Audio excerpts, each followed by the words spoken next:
Në kohën e Musait a.s. ishte i person i cili i kishte bërë Zotit mallnushëm gjinafe shumë. Dhe Musai a.s. vazhdon jeta, kishte mungesë shiu. Dhe si mas traditës e ka bërë dhe pejgamberi a.s. dolën për namazin e kërkimit që Zoti të hedhë shi dhe bereqet, baza e jetës. Dhe Musai a.s. mbledh shumë prej beni Israilëve, njerëz që kishin një farë vlere, dhe dolën dhe fillon të lutën Zotit, o i madhi Zot, zbrite shiun që të vazhdoj jeta normale. Allahu mallnushëm i fol Musas. Thotë Musa, unë nuk e zbres shiun, ose e zbres shiun me i kusht. Po Zoti im, kush është kushti?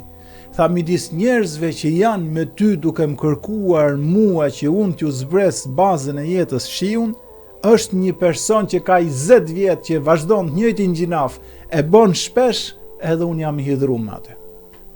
Kemi prapë këtë tema jo. Po, ky është ai që e ka bërë 20 vjetësh, po s'ka kërku falje. S'ka kërku falje dhe e ka bot let, e ka bërë që hase s'ka problem, hase unë jam dikushi, besimtar, por nga i gjinafi i pjesës 2 të hadithit që folëm që nuk ju ndate asnjëherë. Dhe kishte vazhdu me mendimin se ne nuk i shpëtojmë dot mallit sot. Kishte vetëm me mendimin që hase s'ka problem. Prandaj, siç ka thotë i gjotë bukur Abdullah ibn Mesudi.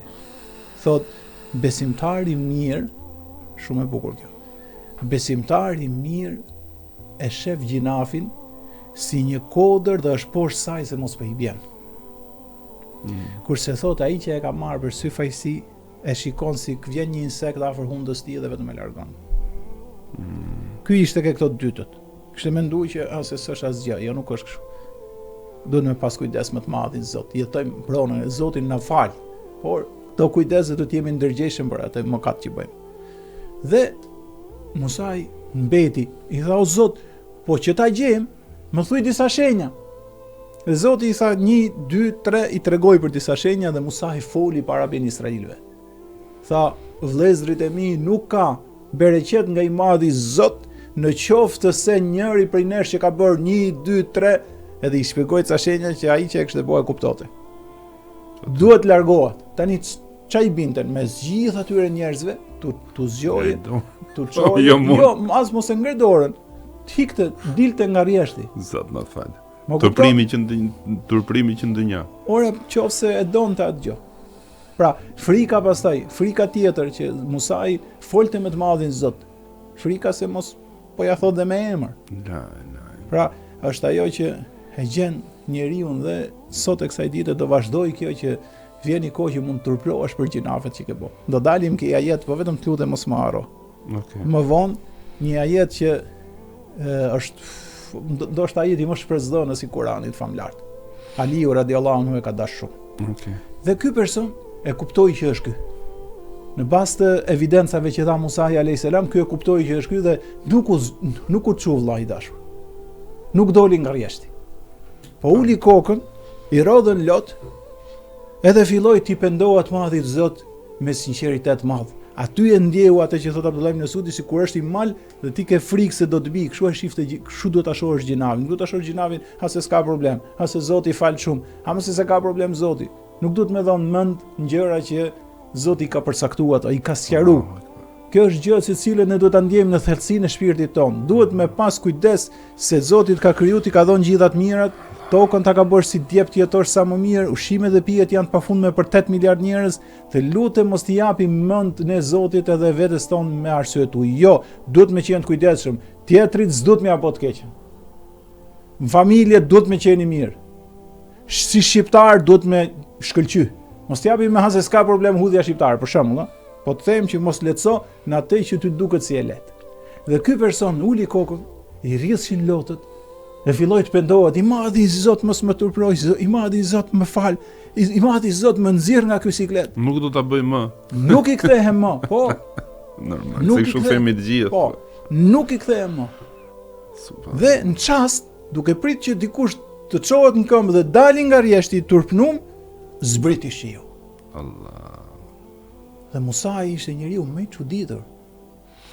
Shiu binte me ballëk dhe ai person nuk doli nga rjeshti. Edhe u gëzuan njerëzit e Musai u veçu. Allahu ka thënë në Kur'an, "Wa kallama Allahu Musa taklima." Allahu I ka fol Musas me të folur drejt për drejt, siç I takon madhështisë tij. Si ka fol, siç I takon madhështisë tij. Kështu janë emrat dhe cilësitë e Zotit. Edhe u veçu dhe I tha, Zoti im I dashur, qofsha fal. Faleminderit pa fund për shiun që zbritet. Bazën e jetës për njerëzimin. Për shembull në planetet tjera që kërkohet për jetë, gjoja parë është kërkohet ka ujë. Po pati ujë mund të ketë shanse për jetë. Tha, Zot, po vetëm ju më thatë që duhet dali një person që ka bërë gjinafe që ti je I hidhur, ai nuk doli dhe shiura. Kush është përgjigjja e madhe e Zot? O Musa tha, kulmi, fundi I bukurisë, fundi I kuptimit dhe dijes logjikës madhe islame. Tha, o Musa, për atë zbrita shiu. Allah, kjo është me të drejtë trupi. Domethënë, s'po zbris se shiu, se pengoja I njëri. Po.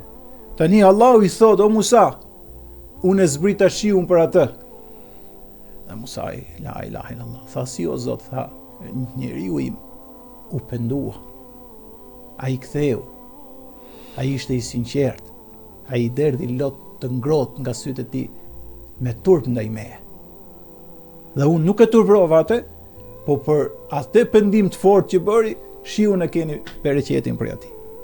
Musai kanë qenë njerëz shumë sinqertë dhe është baza. Musai I thotë o Zot, ky njeri, domethënë kjo tregon vlerën e kthimit ke sunduesi suprem.